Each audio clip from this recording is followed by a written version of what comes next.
Entonces, la sesión de hoy va a tratar específicamente sobre el concepto de soberanía alimentaria. La semana pasada hemos hablado de agroecologías de manera amplia, hemos presentado muchas de las vertientes de la agroecología que existen, que son solamente algunos, en realidad ahí existen mucho más. Y voy a hacer un pequeño repaso de esto también antes de poder avanzar con más contenido, porque esta semana también es una sesión muy cargada en términos de conceptos, pero también por eso les invitamos a que puedan comentar en el chat, comentar sus experiencias, también preguntar en cualquier momento y con toda la tranquilidad del mundo, y nosotros vamos a ir probando de contestar. Pepe, ¿me puedes confirmar que se está viendo bien el PPT? Sí, ¿Sí? se ve en la primera filmina. Listo. A ver. Bueno, eso también es algo que ya hayamos presentado en la primera clase, si no me equivoco, pero de tener en mente este concepto de sistemas agroalimentarios, más allá quizás de lo más básico que podemos tener en la mente, no es solamente la producción, la comercialización y el consumo, hemos visto que también existe varios otros componentes que integran los sistemas alimentarios. Entonces, justo, ¿no? De tener muy presente estas múltiples dimensiones, los múltiples componentes que conforman los sistemas agroalimentarios. Entonces, acá no habíamos hablado de los componentes socioculturales, los componentes políticos, económicos y ecológicos. Es muy clave tener como esta complejidad presente para poder entender bien el concepto de soberanía alimentaria y las propuestas que vienen desde los movimientos sociales de base. Y algo también que habíamos mencionado es que los sistemas agroalimentarios están atravesados por relaciones de poder asimétricas que generan desigualdades a través de los sistemas agroalimentarios, pero también más allá de los sistemas agroalimentarios, ya que vienen a impactar muchas dimensiones de la vida. Y también la soberanía alimentaria viene como una propuesta para enfrentar de manera holística estas desigualdades. Entonces, solo para repasar muy brevemente, no vamos a volver a ir en detalle en todo, pero la propuesta agroecológica implica una transformación de los sistemas agroalimentarios de manera integral. Entonces, se viene encontrar los principios de justicia, de dignidad, y ahí para las personas que integran los sistemas agroalimentarios, que finalmente son cada una de nosotros, porque si no estamos en un rol de productor, vamos a estar en un rol de comercialización, en un rol de definición de políticas públicas, en un rol de apoyo o en un rol de consumidor, en todo caso. Pero también de tener presente los seres no humanos. Entonces ahí cuando hablamos, perdón, cuando hablamos, por ejemplo, de las semillas, de la tierra, de los bienes comunes, ¿no? Lo que en algunos casos todavía se escuchan los recursos naturales, a eso nos referimos, que son temas que se están trabajando desde los conceptos de agroecología. Entonces, la semana pasada les hemos presentado varios abordajes, desde algunos que estaban enfocados principalmente en el agroecosistema, entonces no en la finca, en la producción misma, y que lo veía como un proceso, ¿no?, de transición de un modelo de agricultura convencional hasta llegar a un modelo agroecológico perfecto, digamos, que era como el modelo de Gliessman, también el modelo de Altieri y Nichols, donde se presentan principios universales, pero con técnicas específicas en función del territorio donde uno se encuentra.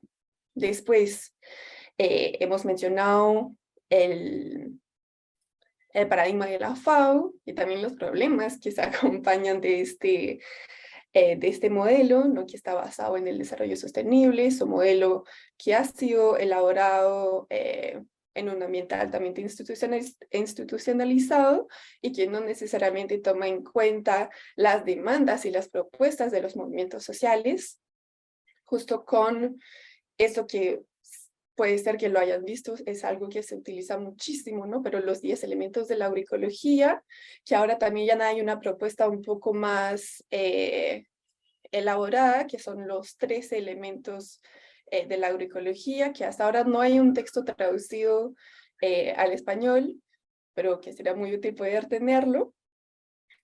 También hemos visto la propuesta de la vía campesina, ¿no? que se basa en una agroecología campesina, que también integra muchas otras dimensiones que van más allá de los sistemas agroalimentarios. Se habla de descentralizar el poder en torno a todos los elementos que pueden impactar sobre la vida, la dignidad, la justicia de las comunidades campesinas, las comunidades indígenas también a través del mundo, que es realmente una propuesta contrahegemónica transformadora. Y finalmente les habíamos presentado la propuesta del CITSE, que viene a recuperar muchos elementos de las propuestas anteriores y que los sistematiza, ¿no? Como en 3 dimensiones y después en 4 componentes. Entonces se reconoce la agroecología como una disciplina científica, como unas prácticas y también como un movimiento social. Entonces, en general, desde Alsaco y cuando trabajamos, utilizamos este marco del CITSE, pero con con un acercamiento muy importante a lo propuesto por la vía campesina. También les habíamos presentado los conceptos de ecología de saberes y esta flor de la agroecología, un poco para demostrar de que finalmente la agroecología es una propuesta muy completa, muy compleja también, que viene a integrar muchas luchas conectadas de manera cercana o no tan cercana con la agroecología, y algunos conceptos también más teóricos, y justo acá alrededor nos vemos como nombres de muchos académicos, de activistas, de grupos, como el Movimiento de los Trabajadores Sin Tierra, la Vía Campesina, que está por acá, sí está acá.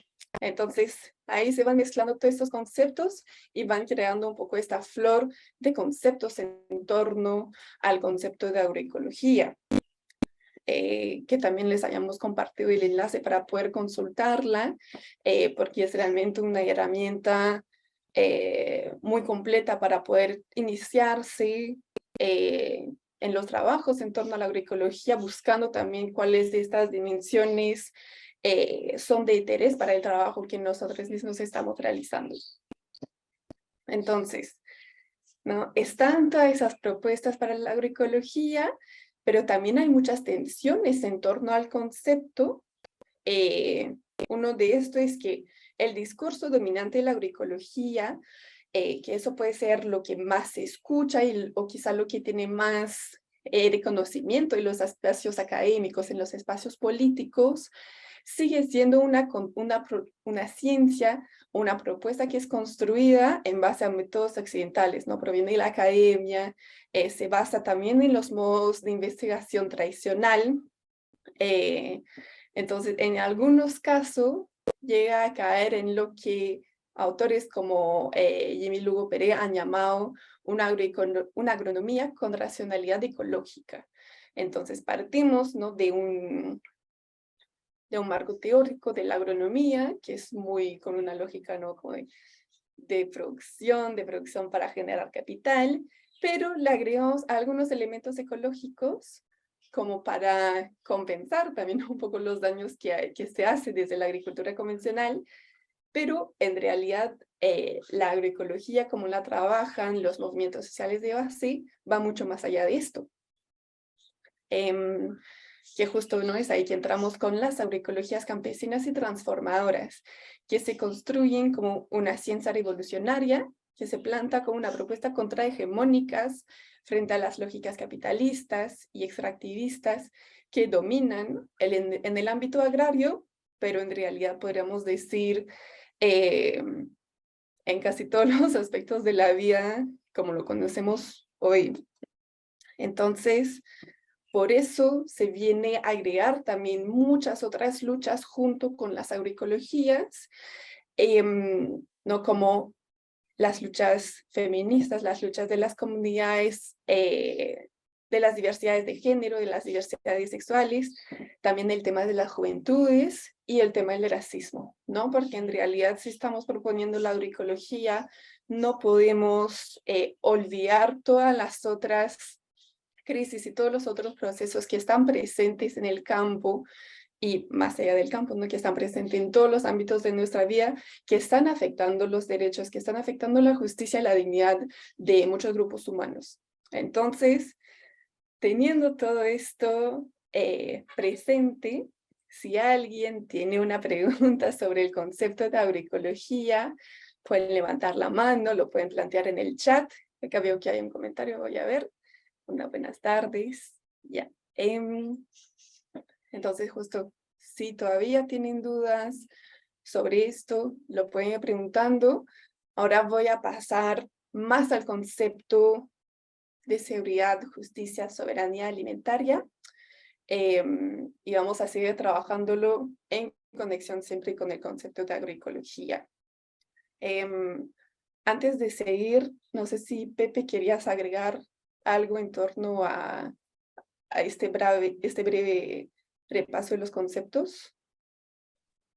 No, de momento todo perfecto.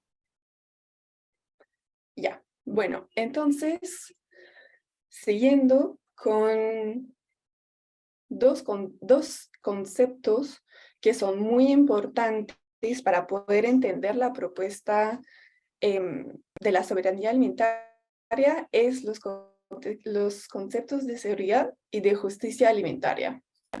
Entonces, el concepto de seguridad alimentaria es un concepto que fue creado oficialmente en el 96 por la FAO.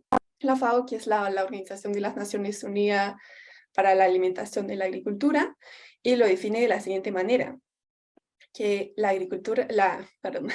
seguridad alimentaria se consigue cuando todas las personas en todo momento tienen acceso físico y económico a suficiente alimento seguro y nutritivo para satisfacer sus necesidades alimenticias y sus preferencias con el objetivo de llevar una vida activa y sana. Entonces,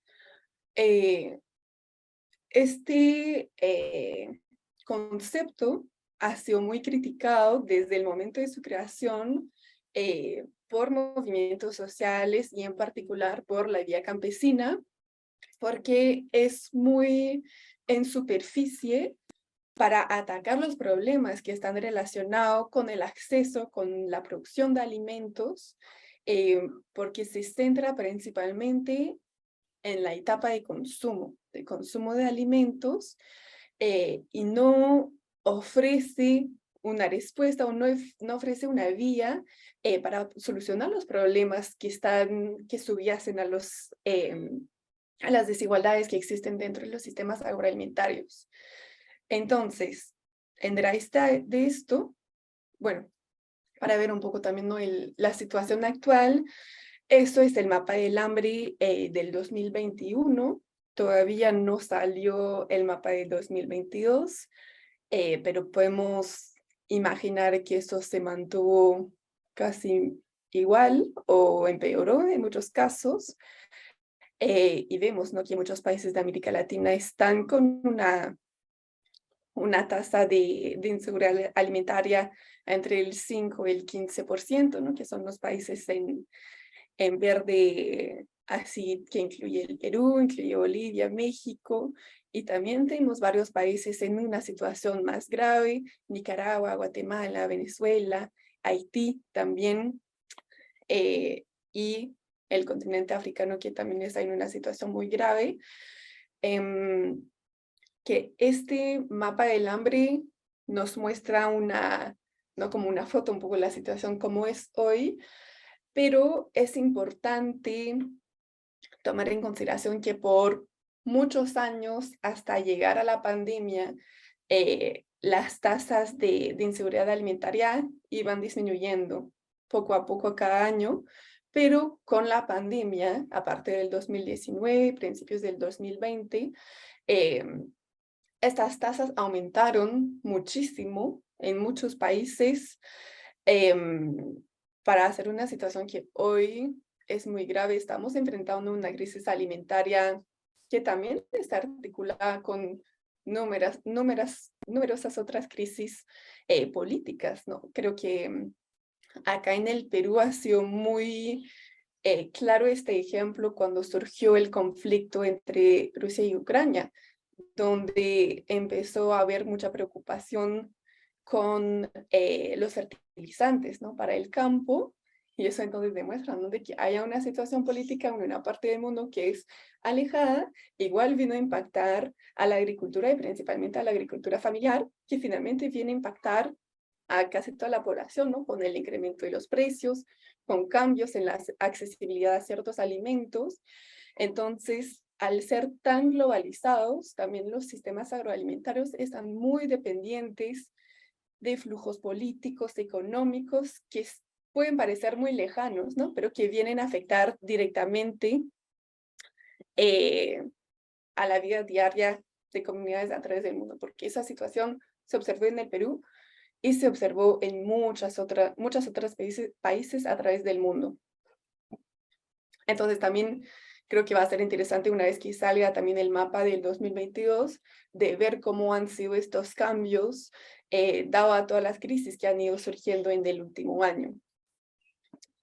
Y justo un ejemplo, ¿no? De cómo el estado de la seguridad o inseguridad alimentaria puede ir cambiando muy rápidamente en un país, es el caso de Brasil, que antes de que entrara Bolsonaro como presidente de Brasil, Brasil era un ejemplo como un país que había logrado enfrentar de manera muy eficaz a la inseguridad alimentaria con planes que venían desde el gobierno, que habían estado elaborados también en colaboración con movimientos sociales de base, entre ellos el MST, que es el Movimiento de Trabajadores Sin Tierra de Brasil, y varias otras agrupaciones. Pero a raíz de un cambio político, se eliminaron varias políticas públicas que aseguraban la alimentación de la población y se generó una situación donde más de 125 millones de brasileños se encontraban en situación de inseguridad alimentaria. Y esto es muy clave de darnos cuenta de que no es un proceso que está alejado de relaciones de poder en torno al racismo que existe, que es muy presente en Brasil y en muchos otros países de América Latina y del mundo, y también con temas de género. Y también en el caso de Brasil, son en gran parte territorios rurales que se encontraron con hambre, que eso es una paradoja que es presente en casi todos los países del mundo, ¿no? Donde finalmente quienes están a cargo de la producción de alimentos son quienes tienen que enfrentar las tasas más altas de inseguridad alimentaria. Y justo, ¿no? A raíz de esta eliminación de las políticas públicas, fueron las personas de grupos racializados, grupos negros e indígenas, y también las mujeres, que fueron principalmente afectados por la inseguridad alimentaria. Yo sé que, Pepe, has trabajado el tema, no sé si quieres agregar algo. Sí, sobre todo un elemento bastante más histórico con respecto al tema de seguridad alimentaria, porque la seguridad alimentaria que compartió Catherine hace dos slides, hace dos filminas, dice, ¿no? En la parte inferior, 1996. Pero digamos que el concepto viene cuajándose o trabajándose desde 1920 más o menos, después de la Primera Guerra Mundial, y va tomando unas adaptaciones con el pasar del tiempo. En 1996 es donde, digamos, se hace esta gran reunión en Italia, Roma, justamente por la Jornada de Alimentación, ¿no? El 18 de octubre, por el Día Mundial de la Alimentación. Y dentro de esto se había pautado de que se iba a generar esta conceptualización de seguridad alimentaria. Y es importante recordar ese 1996 y ese acuerdo en el Día Mundial de la Alimentación del 18 de octubre, porque ese mismo día, en ese mismo año, ¿no? Obviamente, vamos a ver también más adelante, y lo digo sobre todo para que lo vayamos a recordar, de que se instaura el concepto de soberanía alimentaria en paralelo, ¿sí? No junto con la FAO, ¿sí? Que es quien promueve la seguridad alimentaria, sino vamos a ir viendo que junto con organizaciones del campo, ¿sí? Pero es un dato que me parece interesante porque son dos conceptos que nacen, digamos, uno se reforja y otro nace en ese mismo día, ¿no? Así que esa acotación también como para tener en consideración. Y bueno, el tema de inseguridad alimentaria también nos ha tocado mucho en procesos pandémicos, no solamente como este caso, el de Brasil, ¿no? Que se ha compartido, sino también en todos nuestros territorios. Acá, al menos en Perú, hemos visto muchas veces estos casos de las banderas blancas fuera de espacios en donde no tenían acceso a la alimentación, ¿no? Y a raíz de eso vienen fortaleciéndose las ollas comunes por ausencia del Estado, ¿no? Y nacen un montón de proyectos similares, y después podríamos bien debatir el tema de una deuda ética por temas alimentarios por parte del Estado, ¿no? Así que hay cuestiones bastante interesantes de ese lado, y creo que ahorita también vamos a abordar temas de justicia, y que se conectan muchísimo también con la ética alimentaria, y sobre todo una deuda ética del Estado en términos alimentarios. Ahorita eso ya lo va a compartir Kat. Eso nomás. Gracias, Pepe. Y solo para agregar un elemento también sobre el tema de las ollas comunes, ¿no? Que es una estrategia que salió en el Perú, en pandemia, también en otros contextos de crisis, y también son iniciativas que aparecen en otros países en caso eh, donde hay un riesgo muy grande hacia la seguridad alimentaria. Estas iniciativas suelen ser lideradas por mujeres también, que son quienes siempre están en primera línea, digamos, para asegurar la seguridad alimentaria y justo para un poco tomar el rol de un Estado ausente. Pero eso lo vamos a hablar también en más detalle. Entonces, siguiendo, ¿no? Otro concepto que les quiero presentar de manera muy superficial es el concepto de la justicia alimentaria, porque de la misma manera que pasa un poco con cuando hablamos de agroecología, también escuchamos agricultura orgánica, agricultura ecológica, permacultura, ¿no? Se vienen a mezclar todos esos conceptos que, aunque pueden parecer similares, se respaldan y provienen de espacios muy distintos. Entonces, para ir diferenciando de qué hablamos cuando mencionamos seguridad alimentaria, de qué hablamos con justicia alimentaria y de qué hablamos con soberanía alimentaria. Entonces, en este caso, la justicia alimentaria es un concepto que es muy relacionado con temas de justicia ambiental, justicia social, y se plantea la necesidad de un cambio integral de los sistemas alimentarios para reducir las desigualdades.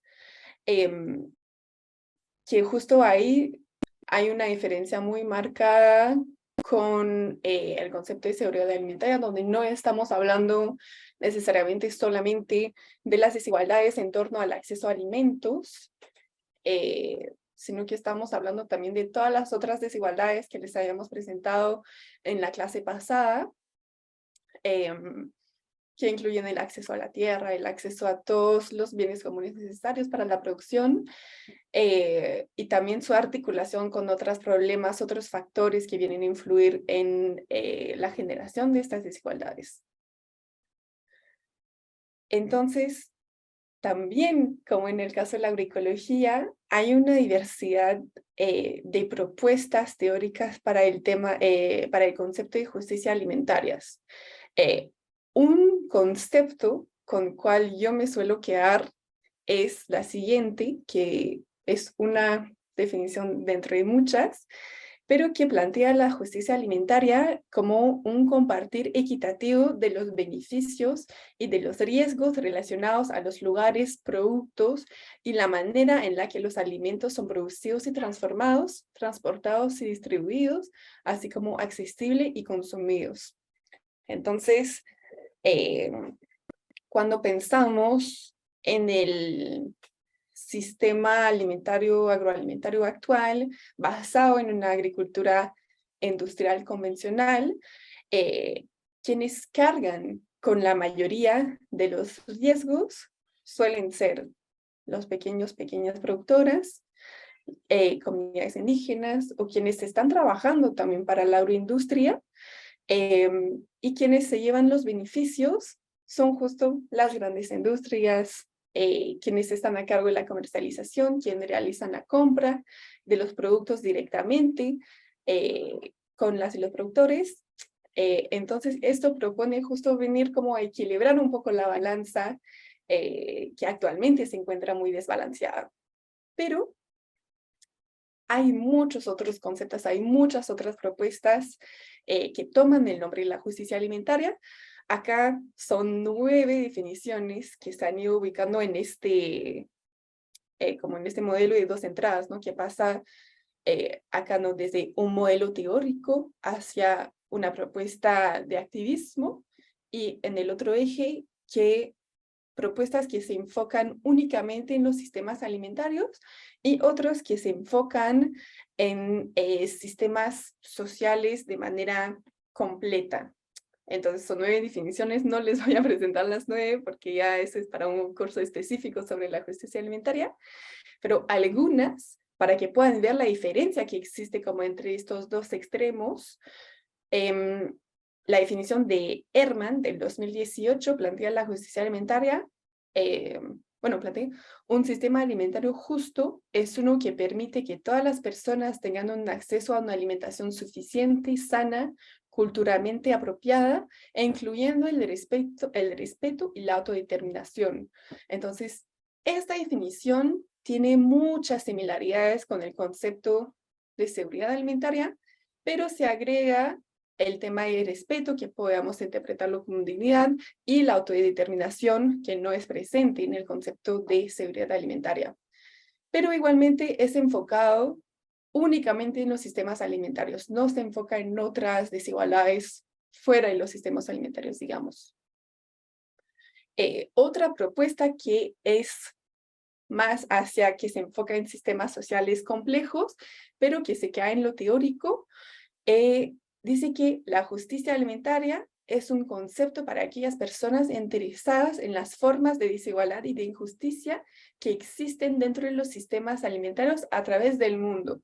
Entonces, a veces plantea más como un planteamiento teórico para la investigación, para quizá la intervención, ¿no? Desde proyectos de desarrollo, con un enfoque en la justicia alimentaria, pero en realidad no propone una transformación, no tiene un eje de lucha, como esta definición, que es la de Hislop del 2014, donde dice la lucha contra el racismo, los abusos y la opresión que existen dentro del sistema alimentario, atacando las raíces de estas desigualdades, tanto dentro como fuera del sistema alimentario. Entonces, ahí la justicia alimentaria, como se plantea, es una lucha para enfrentar todas esas desigualdades, para la construcción de un sistema alimentario donde justo no habría tantas desigualdades, y que implica la transformación tanto dentro del sistema alimentario como de los modelos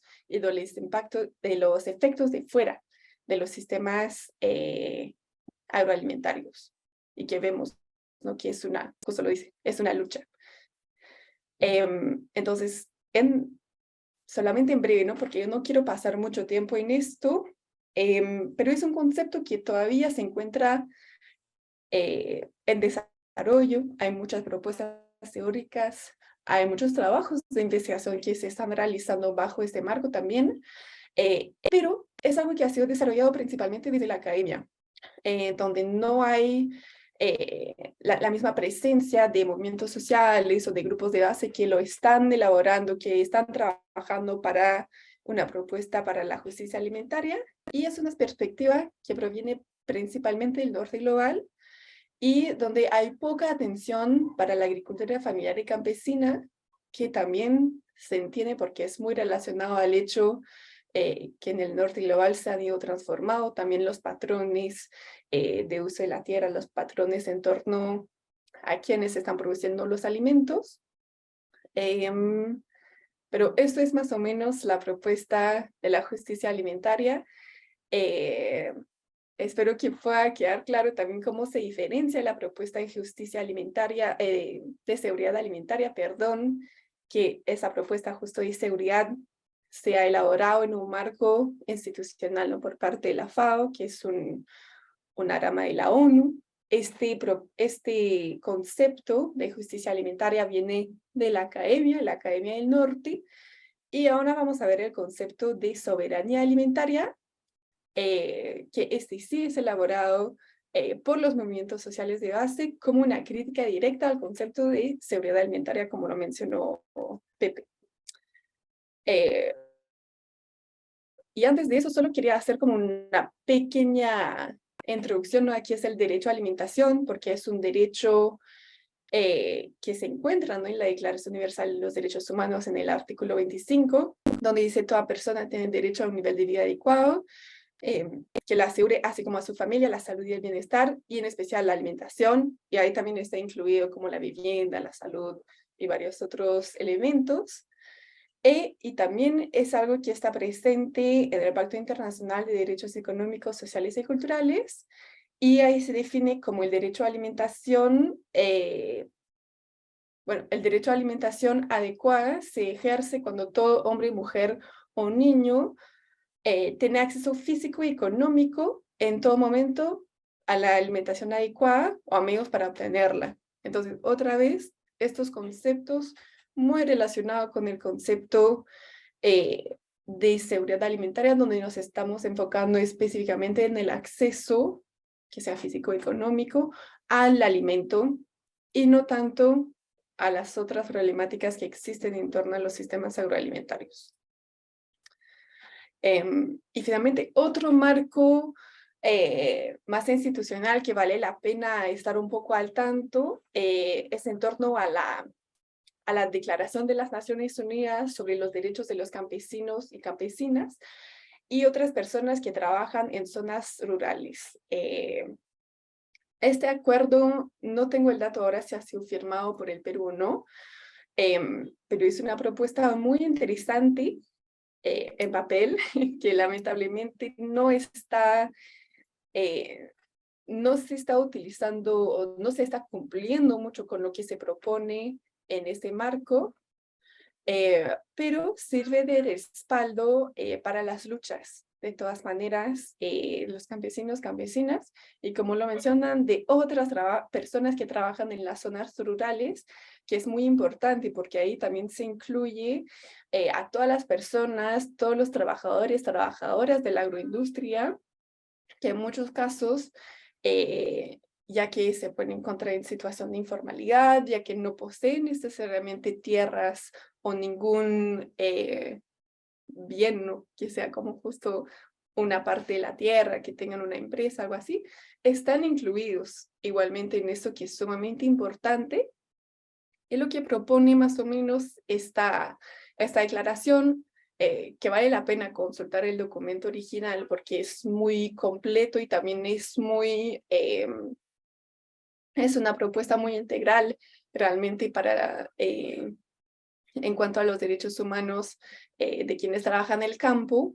Se basa en conceptos de igualdad y de no discriminación, tanto hacia las mujeres como hacia otras diversidades y hacia grupos que se encuentran en una situación de explotación, una situación de opresión, que sean por temas étnico-raciales, que sean por temas económicos, por temas de migración, que son problemas muy complejos, pero en este marco se basa en este concepto de no discriminación.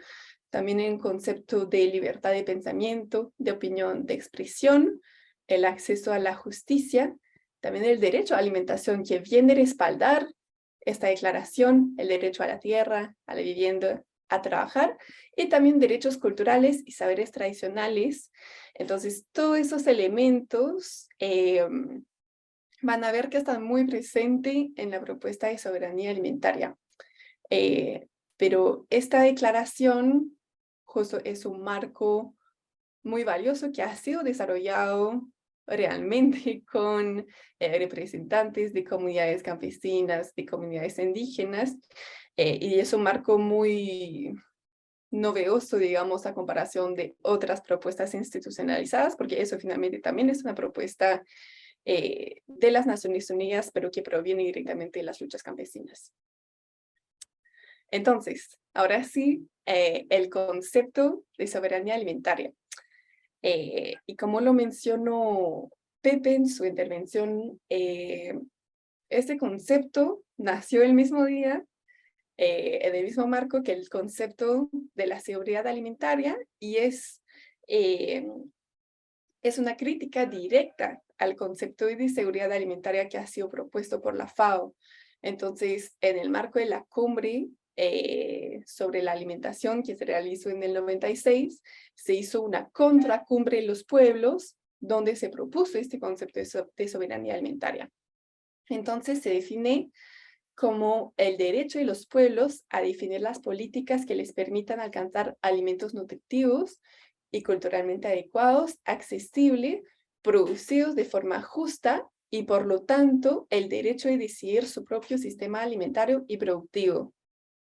Esto pone a aquellos que producen, distribuyen y consumen alimentos en el centro de los sistemas alimentarios por encima de las exigencias de los mercados y de los negocios. Entonces, ¿no? Es una propuesta que viene a incluir absolutamente todas las dimensiones de los sistemas alimentarios. No vemos lo cultural, en el sentido también de justicia, accesible, vemos los temas económicos y también los temas políticos, porque cuando hablamos de que tienen el derecho de decidir su propio sistema alimentario, también implica que estén involucrados en la elaboración de las políticas públicas, que sea a escala municipal, regional, nacional, pero finalmente eso propone de que quienes están a la raíz de la producción de alimentos deberían tener el rol central en la definición de cómo producir, qué es lo que queremos producir, por encima de exigencias que vienen de los mercados. Entonces, es una crítica también directa al sistema capitalista, que ha alterado de manera muy importante los sistemas agroalimentarios desde cientos de años, en realidad, ¿no? Vemos cambios así desde antes de las grandes olas de colonización. Entonces, eso es una propuesta también para recuperar este poder sobre los sistemas de producción y justo la soberanía, que ahora también se está articulando con muchos otros conceptos de soberanía territorial y otras luchas. Y ahí también solo voy a resaltar de manera muy breve el rol de las mujeres en esta construcción de la soberanía alimentaria. La próxima semana vamos a tener una sesión casi exclusivamente dedicada a la agricultura, pero desde la perspectiva de las mujeres, que han sido y siguen siendo actoras muy central y muy clave, pero en situaciones muy desfavorables en el campo.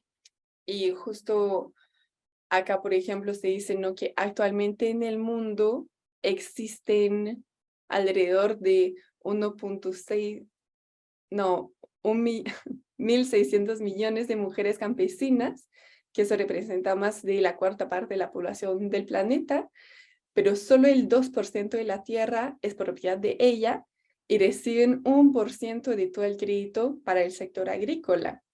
Entonces, a pesar de ser una porción tan importante de quienes trabajan la tierra, siguen siendo dependientes en muchos casos de una pareja, un familiar varón, para poder tener acceso a la tierra, a los créditos, a los insumos necesarios para la producción, a los saberes, a todos los elementos muy esenciales para la producción. Y acá es una pequeña cita de una publicación que justo es un capítulo de un libro, ¿no? Que se llama El impacto del modelo del agronegocio sobre las mujeres. Y dice, estas imposibilidades de acceso a la tierra, producto del sistema capitalista, patriarcal y colonial, se profundiza con la expansión del agronegocio. Muchas poblaciones rurales se ven rodeadas por las empresas del sector que arriendan y compran tierras, provocando el incremento de su precio, dificultando así aún más el acceso a quienes no tienen tierra suficiente para su proyecto productivo. Entonces, no voy a ir más en detalle por el momento, creo que es muy clave tenerlo muy presente, lo vamos a ver en detalle la próxima semana. Y también creo que será interesante que les podemos compartir varias campañas que se están haciendo también ahora, ya que mañana es el Día Internacional de las Mujeres y de las luchas de las mujeres. Entonces, muchos movimientos sociales, entre ellos la Vía Campesina, están haciendo campañas para visibilizar y para demandar cambios en torno a la condición de las mujeres en el campo. Entonces, esta propuesta de la soberanía alimentaria viene junto con la agroecología a crear justo estos nuevos paradigmas para la agricultura y la alimentación. Entonces, ambas, ¿no? Tanto la agroecología como la soberanía alimentaria implican una crítica radical al capitalismo y también lo identifican como una causa muy central en los problemas que están enfrentando quienes trabajan la tierra y también quienes consumen los alimentos. También bajo este marco se exige una mayor participación y activismo ciudadano, entonces tanto por parte de justo quienes están encabezando estas luchas, que en muchos casos son quienes trabajan la tierra, pero también de quienes están consumiendo, de quienes están en otros espacios, para poder respaldar también estas luchas. Y también parte de un análisis decolonial para tener una comprensión holística de cómo procesos históricos han ido afectando los derechos de muchas comunidades a través del mundo y también los patrones de acceso a los alimentos, a la tierra, a los bienes comunes de manera general. También propone una recuperación de la economía campesina, entonces eso está muy relacionado con el primer punto, ¿no? Existen alternativas económicas al sistema capitalista, ¿no? En la actualidad, como puede parecer difícil alejarnos de esto, pero en realidad existen muchos modelos económicos alternativos, entre ellos la economía social solidaria, la economía campesina, que seguro Pepe también les puede comentar más detalles sobre eso, ya que los trabajó por muchos años. También están articulados con movimientos social emancipadores, entonces son procesos de lucha, ¿no? Tanto la agroecología como la soberanía alimentaria, y se articulan también con otras propuestas que existen en los territorios, como el buen vivir, y parten también de un planteamiento donde se reconoce una diversidad de modelos para ir recuperando, ¿no?, estructuras ecológicas, socioculturales y espirituales que hoy han ido desapareciendo por justo fuerzas del sistema económico hegemónico, también por fuerzas coloniales, patriarcales. Entonces, a través de la agroecología, la soberanía alimentaria, vamos construyendo realmente un paradigma totalmente diferente del actual para enfrentar muchos problemas que tienen raíces en procesos históricos de larga duración, pero que está muy presente todavía y que están impactando la situación del campo y realmente de todos quienes estamos consumiendo alimentos, entonces todos nosotros. Pepe, ¿quieres agregar algo hasta ahí? No hay momento. Ya, entonces sigamos un poquito más. Bueno, justo esto te va a dar la palabra, Pepe, para que puedas hablar un poco de este tema.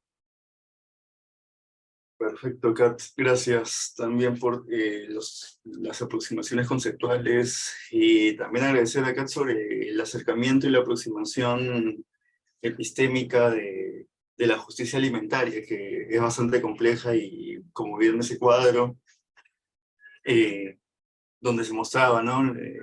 Los marcos teóricos, los activismos, los sistemas alimentarios, los sistemas sociales, es algo que CAP desarrolló y que es bastante complejo, la verdad, así que es una gran contribución para que también puedan hacer revisión de sus documentos y hacer esta distinción de paso, ¿no? Antes de arrancar con la parte de memoria biocultural, de los tres conceptos, ¿no? Seguridad alimentaria, justicia alimentaria, soberanía alimentaria, seguridad alimentaria viendo lo más institucionalizado, ¿no? Desde la ONU, la justicia alimentaria viéndolo desde un ámbito más academicista, ¿no? Y la soberanía alimentaria desde una estructura proveniente de los movimientos sociales que tienden hacia estos caminos emancipatorios, como bien mencionaba Caterina. Así que es muy importante poder tener en consideración los tres elementos de seguridad, justicia y soberanía alimentaria, ¿sí? La seguridad alimentaria, solamente a modo de resumen, pensémoslo como el acceso físico y económico a alimentos. La justicia alimentaria, más poder enfrentar las desigualdades, ¿no? Enfrentar cuestiones de racismo, discriminación en diversas instancias, eh, en torno a los sistemas agroalimentarios, y la soberanía alimentaria como un espacio contrahegemónico, ¿no? En donde se articula también el hecho territorial y la participación casi a escala comunitaria dentro de los sistemas alimentarios, ¿no? Así que eso me parece vital resaltarlo a modo de resumen, porque también he visto que se han ido conectando y se siguen conectando también compas, así que está bueno refrescar eso. Y ahora les voy a acercar un concepto que nos parece también importante, sobre todo para esta sesión de soberanía alimentaria, que es el de memoria biocultural. Y particularmente voy a dar un caso de territorios aymaras que hablan sobre señas y señaleros, ¿sí? Para esto, la memoria biocultural es un concepto que trabaja muy bien Víctor Manuel Toledo Mansur, que es un, un investigador mexicano, que incluso también fue director de la Secretaría de Ambiente en su momento en México, en el actual gobierno de AMLO. Bueno, que bien es cierto, ha sido cuestionado, ¿no? Durante su espacio de gobierno, pero más allá de eso, esta aproximación del concepto de memoria biocultural nos permite poder acercarnos y entender cómo hemos pasado como humanidad, ¿no? Por un largo proceso de diversificación, ¿sí? Y esa diversificación ha estado como marcada por cuatro olas, ¿no? Una primera ola con una diversificación de la vida, una diversificación biológica, una segunda ola con una diversificación del propio ser humano, no desde el tono filosófico, sino más bien de cómo nos hemos ido cuajando como seres humanos, como sociedad, como comunidad, más desde nuestras relaciones sociales. Una tercera ola donde el ser humano, ¿no? Empieza a crear nuevas especies también, empieza a trabajar con especies y empieza a generar una nueva diversidad de vida.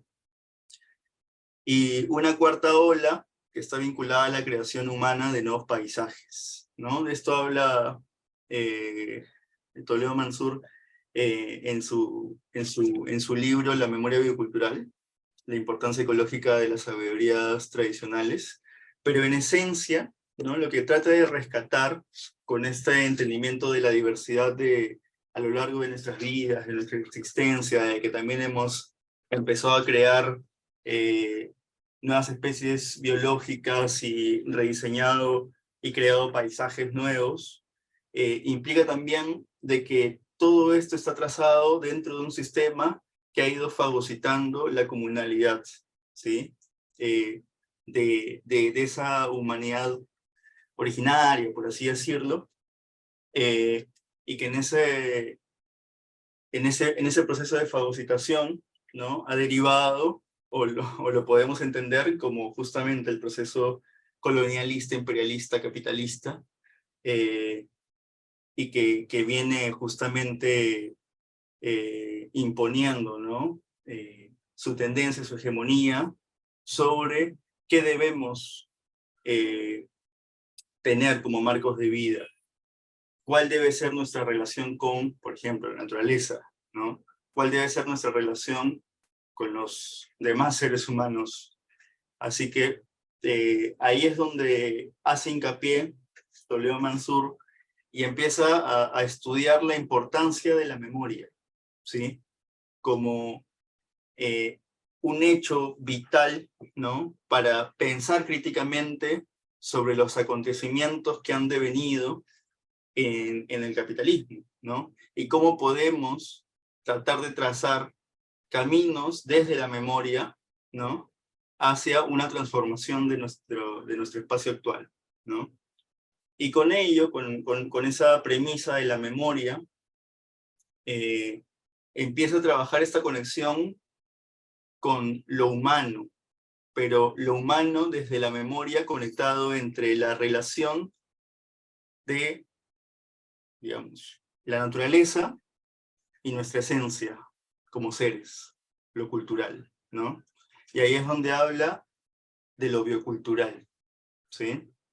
Que va a entenderse después como los comunes, ¿no? Que ya lo hablamos un poco en las sesiones anteriores, pero que eso es interesante porque ya engrana la memoria con la bioculturalidad y le empieza a llamar memoria biocultural, ¿sí? Y esta memoria biocultural busca esta resignificación, ¿no? Para poder trascender aquellos límites impuestos por el capitalismo, ¿no? Y en estos límites impuestos por el capitalismo, que están también, digamos, ligados a una obsesión mercantilista, pensar desde la racionalidad, desde lo académico estrictamente, ¿no? O incluso tener estas manías negacionistas, como por ejemplo tantos negacionistas de la crisis climática, ¿no? O de las problemáticas sociales, o esta desconexión y deshumanización que viene creciendo con fuerza, ¿no? Así que ahí viene a trabajar la memoria biocultural, tratando de no rescatar, ¿no? Sino más bien poder articular y posicionar, territorializar, masificar las sabidurías, conocimientos de nuestros pueblos, de nuestros territorios, de nuestros barrios, ¿sí? No únicamente desde lo rural, sino también desde lo urbano, periurbano, ruralurbano.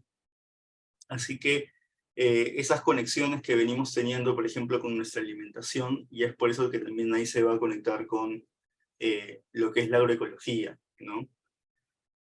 Porque la agroecología, ya hemos visto, se presenta como una propuesta transformadora, emancipatoria, y dentro de esto, uno de los caminos latentes para poder pasar por la seguridad alimentaria, después la justicia alimentaria y alcanzar la máxima de la soberanía alimentaria, es la ruta de nuestra memoria.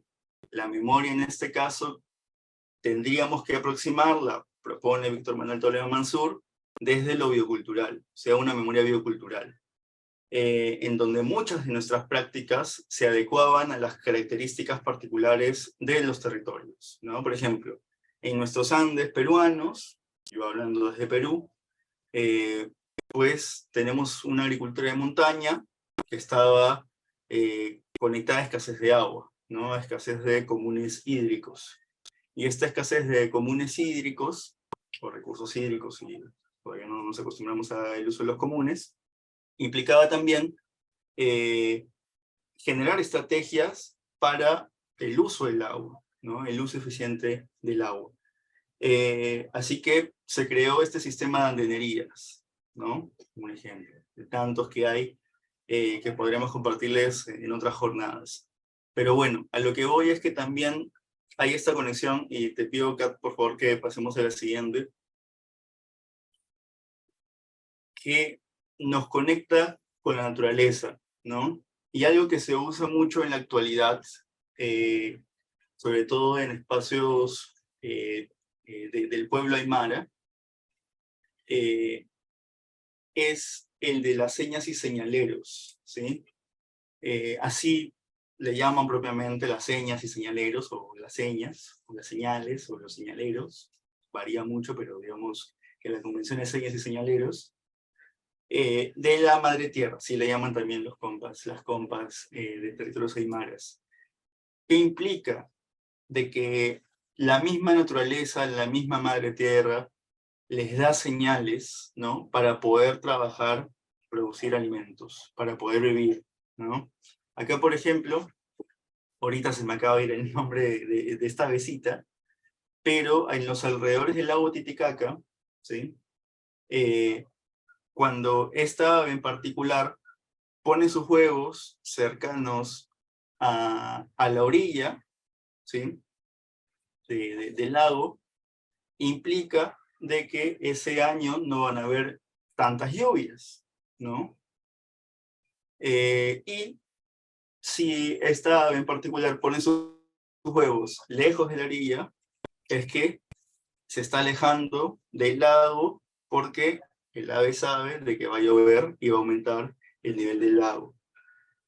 Así que todavía se sigue usando estas señas de la naturaleza, ¿no? De la madre tierra, para la producción de alimentos. En cada una de nuestras culturas, ¿no? De nuestras diversidades territoriales, también se debe hacer este acercamiento de la memoria biocultural para poder entender esa conexión con nuestro entorno, con nuestros comunes, con nuestra naturaleza, ¿sí? Con nuestros modos de vivir y existir. Y ahí es interesante también, y este caso así lo he presentado como en corto, porque estoy segurísimo de que quienes están presentes, que provienen de distintos territorios, nacionalidades y demás, también conocen este tipo de casos, ¿no? De la vinculación con la naturaleza para, digamos, ciertas acciones o ciertas formas de producir, vivir, existir y reexistir inclusive en nuestros territorios. Así que, en esencia, ¿no? Esta memoria biocultural nos va a ir trazando como un camino de no olvidar nuestras tradiciones, que no se pierdan esas esencias culturales, pero que también se vayan adaptando, ¿no? O que se vayan engranando con lo que se viene trabajando en la actualidad. Pero al mismo tiempo que haga un enfrentamiento a las dinámicas globalizantes, ¿no? Que tienden más hacia la agroindustria, la agroexportación y todo ello hacia la agroexplotación, ¿no? Y dinámicas agroextractivistas, como ya hemos visto en sesiones anteriores. Así que yo sé que hay también compas de México, hemos compartido con muchos compas de México, tienen otros nombres. Acá en los pueblos aymaras le llaman señas y señaleros, e incluso hay un trabajo muy interesante que hace la Universidad Nacional del Altiplano junto con el Instituto de Estudios Peruanos, que se llama el libro tal cual, Señas y Señaleros del Perú, y tiene bastantes más casos de que yo les estoy compartiendo ahorita, ¿no? Ahora solamente a modo de acercamiento para la clase, les comparto ese. Y bueno, me parece también importante como recomendarles este libro de acá, que creo que eso les había mencionado, La memoria biocultural. Entiendo que también se puede encontrar en digital.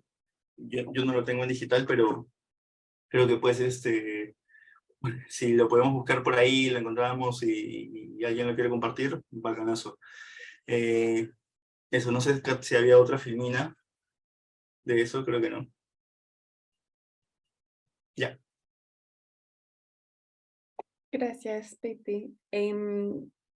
Y bueno, nos quedan unos 20 minutos, quizás más de contenido teórico antes de poder pasar al periodo de intercambio de preguntas.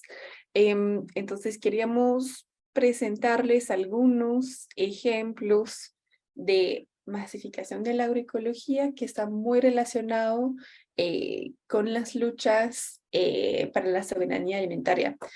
Entonces son varios ejemplos, no voy a ir en tanto detalle en todo, porque eso también será para otra clase completa. Em, pero uno que queremos resaltar es el surgimiento, el nacimiento del movimiento campesino a campesino en Mesoamérica. Eh, Acá está como campesino a campesino, ahora también hay otras como campesina a campesine, campesina a campesina. Em, pero es un movimiento que nació a inicios de los 70 en Guatemala y se basa en el concepto de acción, reflexión, acción de manera constante. Entonces, ¿no? Hay una acción, hay una reflexión de manera colectiva que llega a otra acción que nos llega a reflexionar, ¿no? Y también en base a la educación popular, la teología de la liberación. Pepe, ¿estos conceptos habían sido presentados en la primera clase o no? No, los vamos a acercar en la última sesión. Ya, entonces no voy a ir en profundidad en esto porque también son conceptos que vale la pena detenerse en ellos. Em, pero de manera general, el movimiento campesino campesino en visitas de intercambio por parte de los mismos campesinos que tienen conocimiento sobre un tema particular. Se hace una visita a un vecino, a una vecina, se establecen parcelas demostrativas y también se hacen experimentos a pequeña escala para buscar resolver problemáticas o desafíos que se presentan en las fincas de productores, productoras de una región específica. Entonces, es un método que requiere una organización muy amplia, un contacto con campesinos, campesinas de la región eh, y, perdón, estaba viendo el chat. Entonces, ¿no? Que implica justo una red de campesinos y campesinas en distintos procesos, con distintos nivel de expertise, digamos, sobre temas específicos, para justo crear esta red de apoyo también para poder resolver problemáticas que pueden surgir en el campo, ir mejorando la producción y que vayan surgiendo también nuevas oportunidades para los mismos campesinos y campesinas. Y justo está muy relacionado también a un momento de inestabilidad política, de represión, de violencia que hubo en Mesoamérica en los 70, 80, 90. Y poco a poco esta metodología ha sido llevada a las universidades y cuando se ha ido desarrollando este movimiento, hasta el día de hoy, bueno, fácilmente este dato ahora es más todavía, pero se estimó que 30.000 familias integraron este movimiento de resistencia campesina que está de la mano con la agroecología.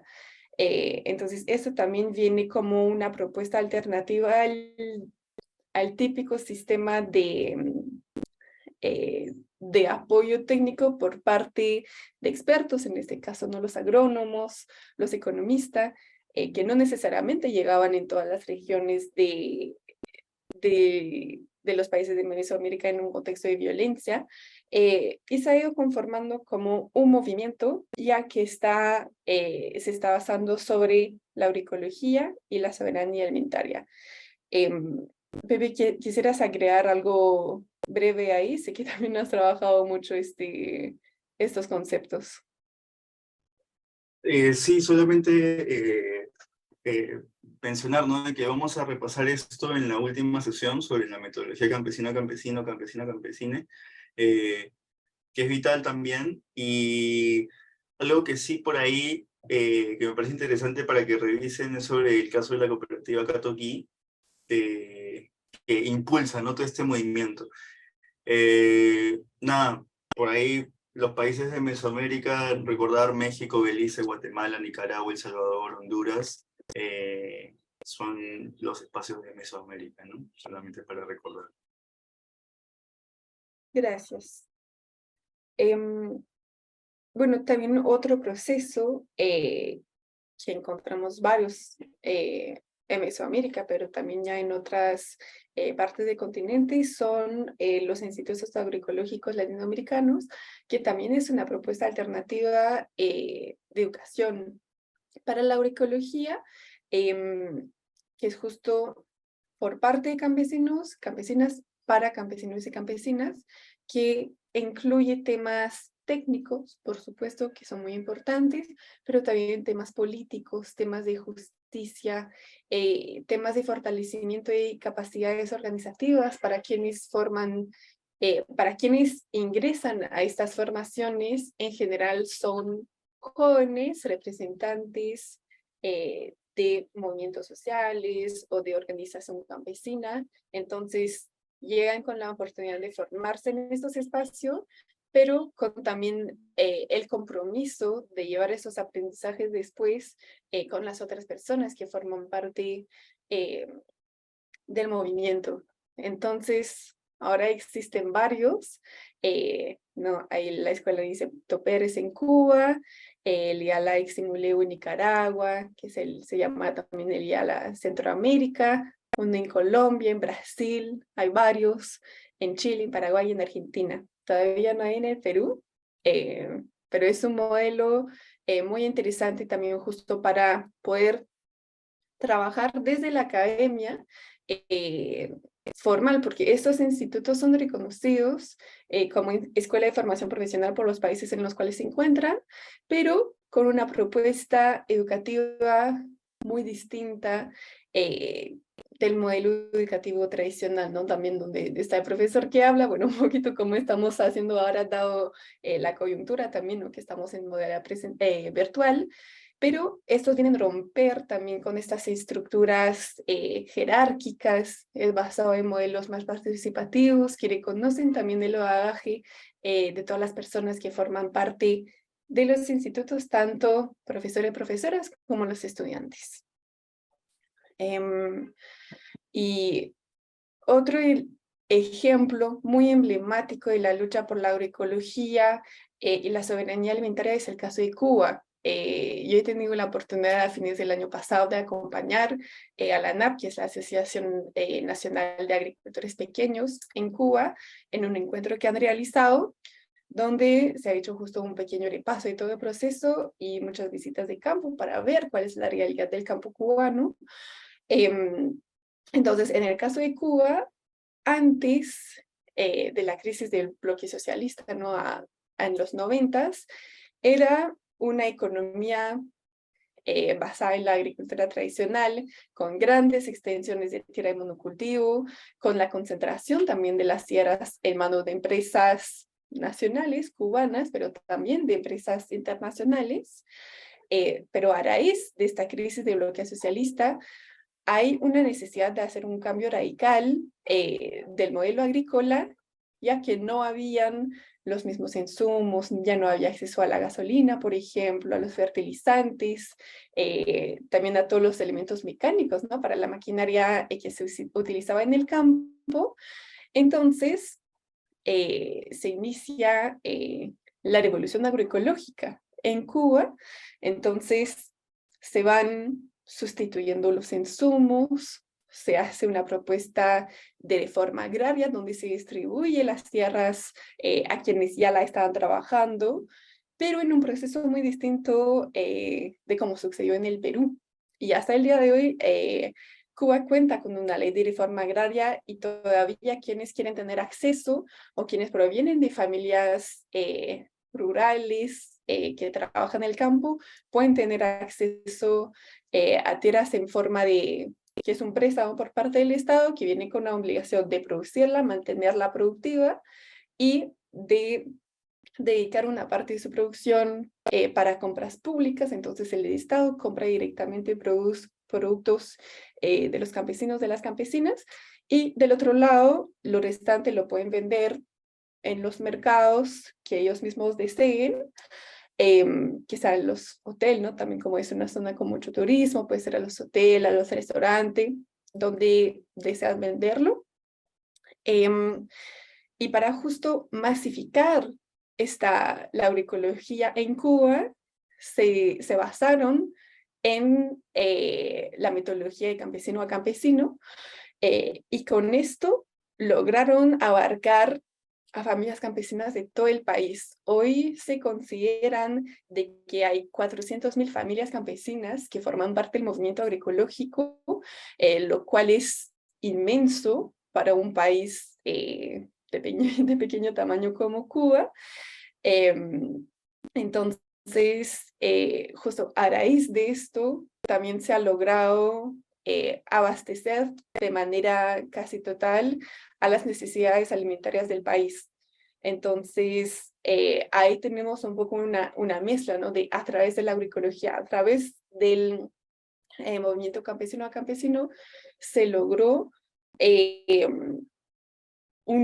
una forma de soberanía alimentaria, pero también tomando en consideraciones presiones políticas que venían también del exterior y limitaciones muy grandes, una estabilidad política, bueno, también con la coyuntura, con problemáticas en torno a eventos climáticos extremos como los huracanes que afectan Cuba de manera constante, pero en este marco se han creado también redes de solidaridad, se ha creado un movimiento cooperativista, de cooperativismo muy grande, que también organiza los productores y asegura una cierta resiliencia frente a todos estos procesos que están afectando a la agricultura familiar en Cuba.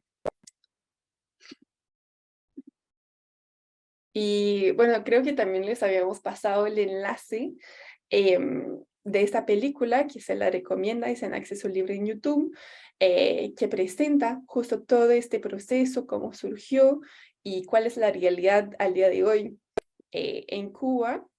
Y en el momento todavía no está publicado, pero Cuba está trabajando en una política nacional, un plan nacional de soberanía alimentaria, y también tiene un componente de nutrición, y también hay muchas articulación para tener un mayor enfoque sobre temas ecológicos, de preservación, de conservación de las variedades locales, también mejorar el acceso a variedades de semillas nativas locales que hay en Cuba. Entonces es una propuesta muy interesante. El caso de Cuba es, siendo realista, no es difícilmente reproducible en otros países, dado el caso muy específico en el cual se encontró Cuba, pero demuestra el potencial que tiene la agroecología y la soberanía alimentaria para justo lograr modos de vidas dignos para un grupo que históricamente también se encontró en una situación de explotación, de discriminación y de en margen de la economía convencional, como era el caso de los campesinos cubanos antes de esta revolución agroecológica. Pepe, ¿quisieras comentar este caso? Sí, no hay problema. El caso de la red de Covia de Brasil, bueno, también hay compas de Brasil presentes, así que también seguramente se pueden sumar, pero está más vinculado a procesos de economía social, solidaria y popular, que es algo que no vamos a estar trabajando en esta jornada, pero solamente como para tener un pequeño acercamiento, es poder replantear las dinámicas económicas desde los sistemas agroalimentarios, en particular con el caso de la red de comida, que lo que hicieron fue justamente conectado también con las dinámicas de transformación en el proceso guatemalteco, donde incluían la acción, reflexión, acción, la teología de la liberación, que se transformó luego en la metodología campesino-campesino. En el caso brasilero, también con representantes del movimiento de la teología de la liberación, junto y conectados con el proceso agroecológico, y un planteamiento también geográfico que hacía estudios sobre geografía económica emergente o geografías emergentes, dan ese paso, ¿no? Para generar transformaciones territoriales desde lo local, ¿no? Con las conexiones económicas, transformándolo en lo que se llamaría después economía solidaria y que hoy conocemos como economía social, solidaria y popular. Para esto empezaron a hacer una red de mercados, ¿sí? De mercados con base campesina, de productores, productoras de la agricultura familiar en Brasil, y empezaron a sumarse varias familias de productores y productoras y empezaron a especializarse en el mercado, ¿no? Así que esta red de mercados en Brasil empieza a fortalecerse, dinamizarse y generar una articulación bastante fuerte entre quienes trabajan y producen la tierra, quienes están en los mercados, que muchas veces son las familias de productores y productoras, pero ahora también hay un espacio específico de transformadores de alimentos que compran a las familias de productores y empiezan a transformar sus alimentos, o son las mismas familias de productores y productoras que también han empezado a transformar sus alimentos para comercializarlos en esta misma red de mercados.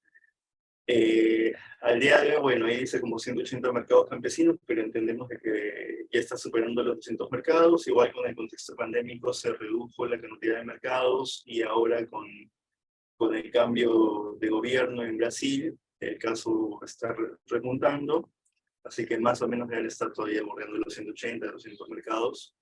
Y es una red importante porque también los precios llegan a ser accesibles a la diversidad económica existente en Brasil, ¿no?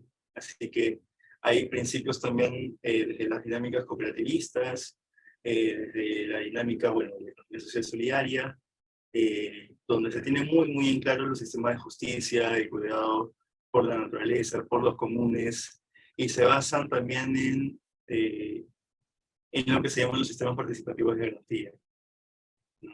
Ellos le llaman SPGs, y les llaman ANS, de la solidaridad. Acá en Perú también existen los sistemas participativos de garantía, entiendo que en otros países también. En Argentina estuvimos trabajando un tiempo para desarrollar sistemas participativos de garantía, ya creo que lo llamábamos sistemas de garantía participativo, pero son una especie de certificación alternativa, ¿sí? Que no es propiamente una certificación, ¿no? Como una certificación de tercera parte, pero sí es un detalle más de la economía social solidaria que no vamos a abordar, pero es algo que garantiza a los consumidores y consumidoras de que el alimento que están llevando a su mesa, ¿no? Tiene orígenes en una dinámica vinculada a procesos agroecológicos, ¿sí? Y que muchas veces estos consumidores, consumidoras tienen acceso o conexión directa con quienes trabajan en la tierra, quienes transforman los alimentos, y dan garantía de que el proceso de producción de alimentos cumple con, digamos, el proceso agroecológico, ¿sí? Así es al menos cómo se manejan dentro de la red de comida de Brasil, particularmente en la zona de Rio Grande do Sul, toda en la zona sur de Brasil. Y para eso también hay algunas investigaciones dentro de la Universidad Federal de Rio Grande do Sul, la UPES, que tienen un programa de maestría y doctorado en desarrollo rural y que han hecho una investigación bastante detallada de todo el proceso de sistemas de mercados campesinos de la red de Código de Brasil y de otras redes dentro de los sistemas alimentarios brasileños. Ahí como para, si quieren indagar, curiosear. Gracias, Pepe. Y bueno, creo que dado el tiempo, podríamos dejar la presentación ahí, pasar a una ronda de preguntas y comentarios también para escuchar sus experiencias, porque sabemos que varias de ustedes también forman parte de movimientos que han hecho muchos trabajos para la agroecología, la soberanía alimentaria, entonces nos encantaría poder escucharles. Y bueno, si se hay el espacio, también podemos comentarles otros casos que se han dado. Entonces, si alguien tiene una pregunta específica, un comentario, podemos aprovechar de este espacio para hacerlo. Sí, puedes levantar la manito, la misma dinámica, metodología que hemos estado utilizando la semana pasada, y tratamos también de darles más tiempo al intercambio, porque la semana pasada nos extendimos un poquito más después de la misma jornada que teníamos pactada, ¿no? En términos de horarios. Mientras se van animando a levantar sus manitos o dejar su asterisco en el chat para hacer sus intervenciones orales o escritas, algo que dice Alberto, ¿no? En el chat, eh, rescatar también las semillas ancestrales, ¿no? Las semillas criollas, las semillas nativas. Las semillas son justamente parte de nuestra memoria biocultural, ¿no?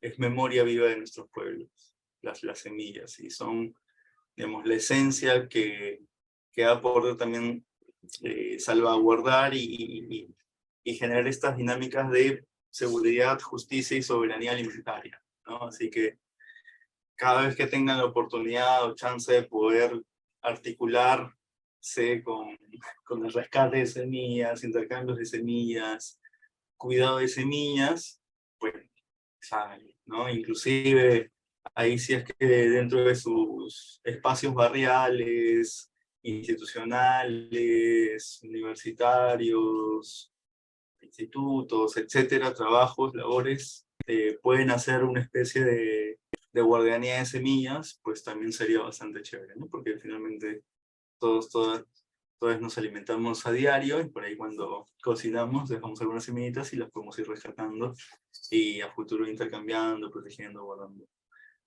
Eso. ¿Quién se anima a compartir algo? ¿Que quiere compartir algo sobre la sesión? Por ahí no han quedado quizás algún concepto del todo claro. Y en caso que no tengan preguntas, también pueden aprovechar para hacer comentarios. Si están en desacuerdo con algún principio, algún término que hemos presentado, bienvenidos. Ahí podemos ir también discutiendo. Eh, Aaron Ertz, adelante. Hola, ¿qué tal? ¿Cómo están? Eh, Cuando estaban hablando lo de los mercados, en realidad me puse a pensar un poco lo complejo que es sostener, es decir, cómo gestionar el tema de flujos de mercados y romper, quebrar esta matriz de explotación de la mano de obra campesina por los intermediarios en contextos como el peruano, es con todo el tema de geografía, de concentración de tierras, del tipo de demanda que concentra la producción en las capitales y esto, bueno, temas que ustedes manejan más que yo en realidad, pero que me acuerdo de una experiencia que tuve en Abancay con el ITMA, que tienen sus mercados agroecológicos que, a ver, no, claramente no voy a menospreciar para nada la labor porque se mandan tremendo trabajo en realidad, organizando, capacitando, ya van años con ello, han hecho varios pequeños manuales de agroecología, errores más, errores menos, pero claro, o sea, ahí se ve también las limitaciones que puede tener en este caso, una ONG como tal, inclusive con toda la buena intención que pueda existir por el tema de capacitación, el tema de no poder ser orgánico con el acompañamiento al campesino, porque tampoco no puede asegurar el acceso al agua, no puede asegurar el acceso a ingresos sostenibles, no puede diversificar el mundo rural, porque también es una institución limitada como cualquiera que trabaje a nivel local. Entonces ahí te das cuenta cómo finalmente hablar de agroecología asociado, en este caso que hablo de este ejemplo, en todo caso de mercados es, tiene que ser un desarrollo multinivel sí o sí. Es decir, de diferentes escalas de gobierno, diferentes tipos de actores, y solo estamos hablando de mercados. Falta hablar de productividad, falta hablar de economía circular, y falta hablar de alimentación, y una enorme cantidad de aspectos. Más bien, la clase pasada también me quedé pensando un poco cuando comentaban sobre creo que era agroecología basura, no me acuerdo qué concepto utilizaron, eh, y justo creo que Chatarra, sí. chatarra, ahí está, bueno, van de la mano, digamos, van cercanos en todo caso, pero, y justo me puse a pensar también lo que comentaste, Pepe, sobre, bueno, la publicación que pude hacer, en realidad, y eso digo por el tema de aprendizaje que tiene cada uno también en este proceso de insertarse en la agroecología, ¿no? Porque en ese entonces me acuerdo que recién ingresaba a la agroecología y mi primera inmersión en el tema, y por una cuestión verán bien metodológica y pragmática en su momento, fue con la FAO. Fue con esta propuesta de la FAO, que en términos de estructura, digamos, teórica, es práctico para poder recoger información, proponer y elaborar, que puede ser útil en determinado nivel. Pero claro, te das cuenta, o sea, vas penetrando un poco más en la lógica hasta que llegas a la ecología política como un marco más general y te das cuenta que en verdad la teoría se va a quedar corta en todo sentido. Cualquier propuesta que tienda mucho más a la teoría, por lo menos desde mi perspectiva, va a ser limitada porque es algo que se va renovando y renovando, renovando. Inclusive hace un momento hablaban ustedes del ley en causa y bueno, de buen vivir, que es un concepto súper relacionado con la soberanía alimentaria, que yo no sabría cuál encerraría al otro, si es que uno encierra al otro, porque tienen varios conceptos que chocan, bueno, chocan o dialogan entre ellos, mejor dicho,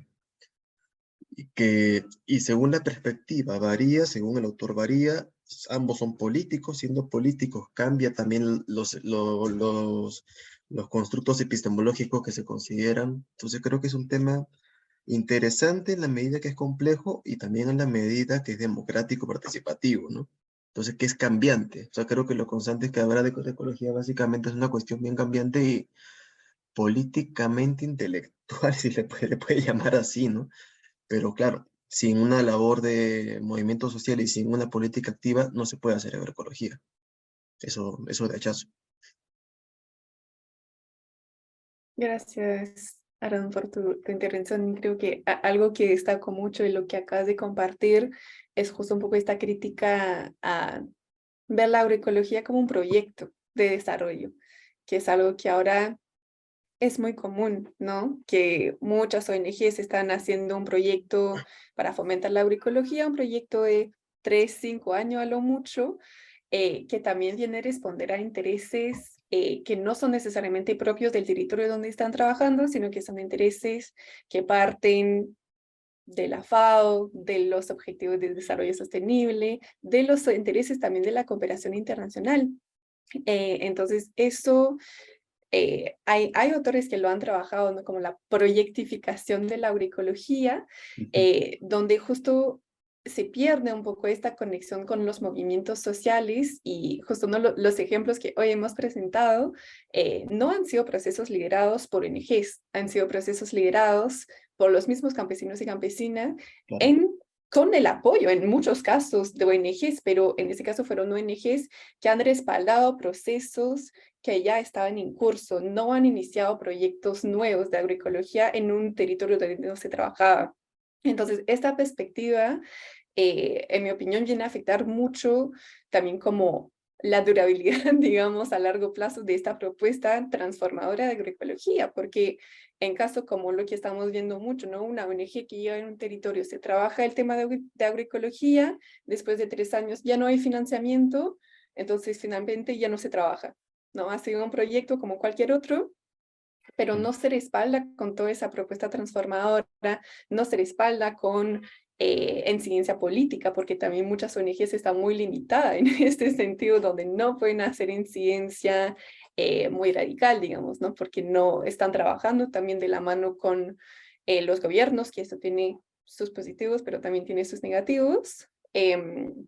Entonces, por eso nosotros probamos de trabajarlo desde justo esta visión desde los movimientos sociales y no tanto desde las ONGs, porque ahí justo como lo mencionaste, es limitado. En muchos casos también se van a enfocar en uno de los componentes de la agroecología, que sea el componente productivo, el componente también comercial, ahora es como muy, muy de moda con las ferias, que está bien, es bonito, son espacios interesantes también para concientizar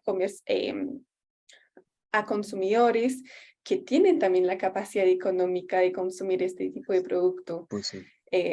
Pero sí, o sea, estoy de acuerdo, hay muchos temas también subyacentes que no están siendo considerados en estos casos. Y bueno, seguro Pepe sobre el tema económico tienes más que comentar. No, no, solamente pensaba, pensaba ello o sea, y en todo caso, el problema que también se da, y creo que excediendo la agroecología como tal, sino esta proyectología clásica en los proyectos de desarrollo agrícola bueno, a veces ni siquiera a ver, por ejemplo, hablando del tema del Braem en el caso de Ayacucho. O sea, es increíble esta concatenación de proyectos de desarrollo dirigido desde arriba, sin un enfoque territorial, sin una medida participativa, con lógicas impuestas desde USAID o desde un gobierno servil, a USAID en este caso, con cultivos que la población no asimilaba, utilizando inclusive cultivos que iban en contra de las lógicas locales, de perspectivas de género, de compatibilidad en el uso de la tierra. Entonces, como no solamente es una cuestión de que no, a veces no es fértil, sino que puede ser perjudicial. Esta dependencia y a la vez desarraigo del tejido social. Y ahí ni siquiera hablamos de agroecología. Ni siquiera estamos hablando de una mala agroecología practicada, sino de una agricultura, vamos, perjudicial. No se me ocurre qué otro objetivo utilizar. Buenísimo, Aaron. Solamente para poder también contextualizar a los demás compañeras presentes, porque finalmente estamos hablando entre quienes estamos trabajando temas agroecológicos, se han mencionado muchas siglas. En el Perú, solamente para contextualizar, el ITMA es el Instituto de Desarrollo y Medio Ambiente y trabaja con propuestas y proyectos agroecológicos en distintas regiones del país. Bueno, la USAID, DAF es una entidad de Estados Unidos vinculada a la agricultura y al desarrollo, y que financia un montón de escalas de proyectos. Las ODS, Objetivos de Desarrollo Sostenible, bueno, y demás, de la ONU. Pero bueno, más allá de los elementos, como para ponernos en contexto, sí me parece también importante destacar para este caso peruano, puntualmente de lo que pasa con nuestros sistemas agroalimentarios, es reconocer, ¿no?, de que nuestro sistema político se transformó en términos agrarios en distintos momentos, ¿no? La reforma agraria de Velasco, posterior a ello, el conflicto armado interno y terrorismo que padecimos, y después también el gobierno de Fujimori, ¿no? ¿Y qué es lo que pasa particularmente con Fujimori, cómo transforma los sistemas agroalimentarios? Pues proveniendo de la Universidad Nacional Agraria de La Molina, que digamos la universidad más importante en términos agrarios del país, siendo el rector y siendo el ingeniero agrícola, tiene todo un plan y una visión de poder transformar los sistemas agroalimentarios del Perú hacia la agroindustria y la agroexportación, y cambia toda la lógica del Ministerio de Agricultura de la época hacia una dinámica mucho más tecnocrática, en donde el técnico es quien domina el campo, ¿sí? Y es quien da las pautas. Y con ello todos los movimientos de extensión rural, ¿no?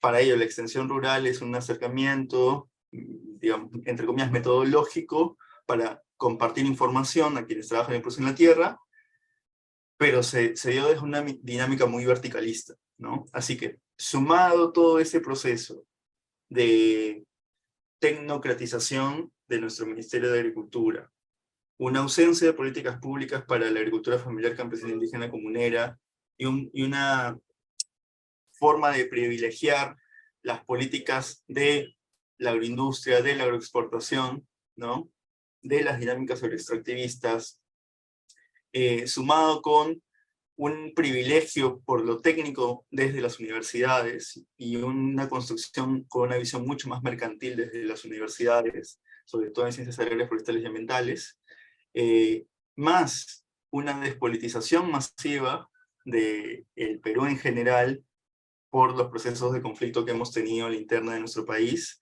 creo que han derivado también en esta ausencia de sentido de movimiento para poder generar estas transformaciones en términos agroalimentarios en nuestro país. Porque justamente los casos que compartíamos, ¿no? Como bien mencionaba Kat, todos los casos están vinculados al movimiento social. E inclusive, no sé si en la presentación estaba, pero también el caso de Argentina, ¿no? En donde mediante una crisis se empezaron a unir distintas organizaciones y dentro de esa unión entre organizaciones se genera todo un movimiento agroecológico. Lo mismo pasa en Ecuador, lo mismo pasa en Uruguay, lo mismo viene pasando ahora en Colombia y demás casos, pero en donde hay un resurgir del sentido político y de la politización de los sistemas agroalimentarios, ¿no? Pensando en que es necesario ya transformar los mismos. Y ahí es donde se repiensan las dinámicas económicas adaptadas a cada particularidad territorial, ¿no? Por ejemplo, bueno, en el caso argentino, el tema de la comercialización puede tener ciertas ventajas por encontrarse en un territorio llano, ¿no? En donde la logística se va a facilitar y demás, y puede abaratar ciertos costos, a comparación de escenarios más andinos, ¿no? Como los que tenemos en el Perú, en donde lo accidentado en nuestros territorios, de nuestras carreteras, encarece también el término logístico de movilizar la producción de los alimentos, de perjudicar la productividad, de generar estas ausencias de acceso al agua, ¿no? Pero ahí es donde también tenemos que hablar, quizás desde lo académico, ¿no? Pero también desde lo social transformador, de otros tipos de justicia. Hoy día nos hemos acercado, por ejemplo, a la justicia alimentaria, ¿no? Pero para poder alcanzar la soberanía alimentaria como movimiento social transformador, emancipatorio, también es necesario ver otras dinámicas de justicia por detrás, ¿no? Una de ellas es la justicia hídrica, ¿no? Donde tenemos también de que posicionarnos frente a la falta de acceso a los comunes hídricos, ¿no? Y cómo estos comunes hídricos pueden tender hacia estos caminos de justicia. En el caso de Colombia, por ejemplo, se viene trabajando muchísimo con los territorios hidrosociales, ¿no? Estos territorios hidrosociales tienden a la seguridad hídrica y la justicia hídrica para después alcanzar la soberanía hídrica. Pero en este caso, ¿no? Estos territorios hidrosociales vienen articulándose en estrategias para poder existir, subsistir, ¿no? Desde la resistencia territorial, comunitaria, de pueblos, ¿no? Esas estrategias también se vienen compartiendo acá, en nuestros territorios, pero están un tanto más desconectadas, ¿no? Y ahí es donde se tiene que generar este movimiento, deberíamos de tender hacia ese movimiento. Quienes estamos cuestionando los sistemas agroalimentarios, poder organizarnos, buscar organizarnos, para articular, para masificar las voces de quienes están en los territorios, ¿no? Para generar esta incidencia política, para recuperar la politización, para también romper esa tecnocracia que también han adoptado muchas ONGs, muchas instituciones, muchas instancias del Estado, y replantear las políticas públicas, replantear la extensión y empezar a hablar también de comunicación agrario-rural, y salir un poco del esquema, ¿no? Del desarrollo rural que se ha ido perpetuando mucho en nuestro país, y tenemos decenas de especialistas en desarrollo rural desde las grandes unidades o facultades de ciencias sociales en el Perú, y la situación en el área rural en nuestro país pues cada vez entra en más y más crisis, porque los trabajos y las investigaciones desde la academia no están teniendo los ojos en donde se deberían de poner, ¿no? Sino, nuevamente, lo tecnocratizan, ¿no? Y ahí es donde entra el chatarreo un poco. Para ir a la parte económica, tú mencionaste, Sarón, algo que personalmente, y por ahí también a algunos hace ruido, que es la economía circular, ¿no?